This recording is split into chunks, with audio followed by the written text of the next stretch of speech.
नमस्कार बंधुरा प्रमिलास किचेने आपनादेरके स्वागत। आजकेर आमार रेसिपि एँचोड़ेर डालना। तो सबार प्रथमे एखाने आमी एँचोड़गुलो डुमो डुमो करे केटे निয়েছি। तो तारपरे एकटु नुन और एकटु हलुद दिए एटाके आमी 10 मिनिटेर जोन्नो एकटु फुटिয়ে नेब, जाते एँचोड़ेर भितर थेके कषटा बेरिয়ে যায়। एखाने एँचोड़ सिद्ध हয়ে গেছে। तो सबार प्रथमे एखाने आमी एँचोड़गुलोके भेजे नेब।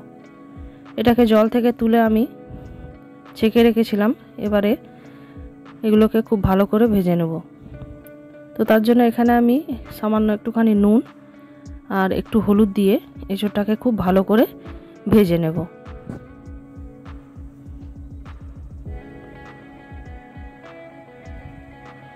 एँचोड़गुलो आमार भाजा हये गेछे, एगुलो आमी तुले नेब।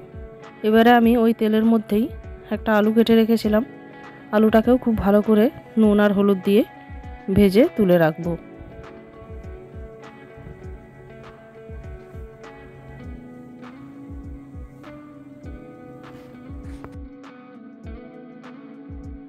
তারপরে আমি ওই তেলের মধ্যেই রান্নাটা বসাবো। তো তার জন্য আমি এখানে একটা তেজপাতা নিয়েছি, তেজপাতাটা তেলের মধ্যে দিয়ে দিয়েছি এবং পেঁয়াজ কুচি আর টমেটো কুচি এর মধ্যে দিয়ে দিলাম।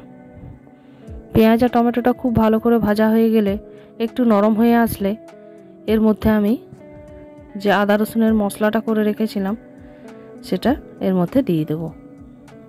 দেখুন পেঁয়াজগুলো অনবরত নাড়তে নাড়তে একটু নরম হয়ে গেছে। এবারে আমি আদা রসুনের পেস্টটা দিয়ে মশলাটাকে খুব ভালো করে কষে নেব, যতক্ষণ না পর্যন্ত আদা রসুনের কাঁচা গন্ধটা চলে যায়। এবারে আমি এর মধ্যে কিছু গুঁড়ো মশলা অ্যাড করব। তো সবার প্রথমে এখানে দিয়ে দিলাম হলুদ গুঁড়ো, লঙ্কা গুঁড়ো, জিরে গুঁড়ো আর হাফ চামচ ধনে গুঁড়ো। এখানে কাশ্মীরি লাল লঙ্কার গুঁড়ো নিয়েছি আমি। তারপরে খুব ভালো করে মশলাটাকে কষে নেব। দেখুন এখানে আমি মশলাটাকে খুব ভালো করে কষে নিচ্ছি। এবারে আমি একটুখানি জল দিয়ে এটাকে আর একটু কষে নেব।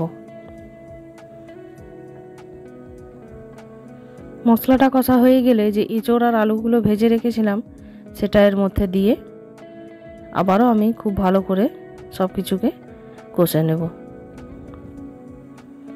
এঁচোড় আর আলু দিয়ে দিয়েছি। তো তারপরে আমি মশলার মধ্যে খুব ভালো করে এটাকে কষে নিচ্ছি। কষতে কষতে যখন এটা একটু শুকনো শুকনো হয়ে আসবে সেই পর্যন্তই আমি এঁচোড়টাকে কষে নেব। তো দেখুন এখানে খুব ভালো করে এঁচোড়টাকে কষে নিচ্ছি আমি।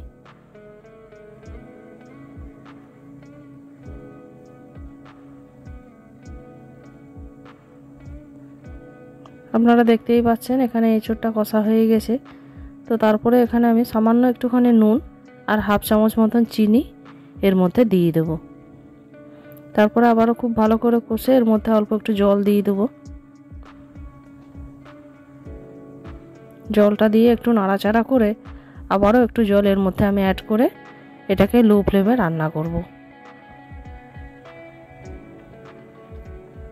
আবারও একটু জল দিয়ে দিলাম। এবারে ঢাকনা চাপা দিয়ে আমি এটাকে রান্না করব। তো ঢাকনাটা তুলে দেখাচ্ছি এঁচোড় আলু সমস্ত কিছু খুব ভালোভাবে সিদ্ধ হয়ে গেছে। তো শেষে আমি এখানে একটু ঘি দিয়ে দেবো। ঘিটা দেওয়ার পরে আবারও খুব ভালো করে নাড়াচাড়া করে সবার শেষে আমি এখানে 1 চামচ গরম মশলা দিয়ে তরকারিটা নামিয়ে নেব।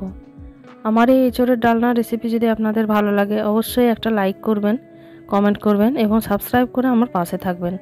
ধন্যবাদ।